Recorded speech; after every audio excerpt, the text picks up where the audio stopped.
Camera দেখে এভাবেই দ্রুত নিজেকে আড়াল করার চেষ্টা করেন অর্থ পাচারের অভিযোগের মামলায় অভিযুক্ত পিকে হালদারের প্রতিষ্ঠানের সাবেক ম্যানেজার নাহিদা রুনাই। তবে পুলিশের তৎপরতায় কিছুটা ধীর গতিতে চলতে বাধ্য হন তিনি। ১৯ জানুয়ারি অভিযোগ গঠন শেষে ঢাকা মহানগর জজ আদালতের হাজতখানায় নেওয়ার পথে নাহিদার এমন আচরণ গণমাধ্যমের ক্যামেরায় ধরা পড়ে। দুদকের মামলায় এস আলম গ্রুপের চেয়ারম্যান মোহাম্মদ সাইফুল আলম, রিলায়েন্স ফাইন্যান্স লিমিটেডের সাবেক ব্যবস্থাপনা পরিচালক প্রশান্ত কুমার ওরফে পিকে হালদার সহ ১৩ জনের বিরুদ্ধে চার্জ গঠন করে বিচার শুরুর আদেশ দিয়েছেন আদালত। তাদের বিরুদ্ধে জালিয়াতি ও ক্ষমতা অপব্যবহার করে ৩২ কোটি ৫০ লাখ টাকা ঋণ নিয়ে আত্মসাতের অভিযোগ রয়েছে।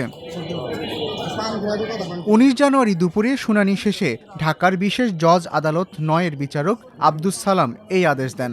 একই সঙ্গে আগামী ৮ ফেব্রুয়ারি সাক্ষ্য গ্রহণের তারিখ ধার্য করেন। আজকে চার্জ শুনানির জন্য ছিল। আদালত চার্জ শুনানিতে এই ১৩ জন আসামির সমস্ত বর্ণনা, আমি তাদের যে চেইন অফ পরস্পর যোগ সাজসে যে অপরাধ করেছে তার বর্ণনা এবং ১৫ জন সাক্ষ্য গ্রহণের যে বর্ণনা তাও বর্ণনা আদালতে বলছি যে আসামিগণ দণ্ডবিধির ১৮৬০ সালের ৪০৯, ১০৯, ৪২০, ৪০৭, ৪৬৮, ৪৭১ এবং দুর্নীতি দমন প্রতিরোধ আইনের ১৯৪৭ সালের ৫-২ এবং মানি লন্ডারিং প্রতিরোধ আইনের আপনার ২০১২ সালের ৪-২, ৪-৩ ধারায় অপরাধ সংঘটিত করেছে।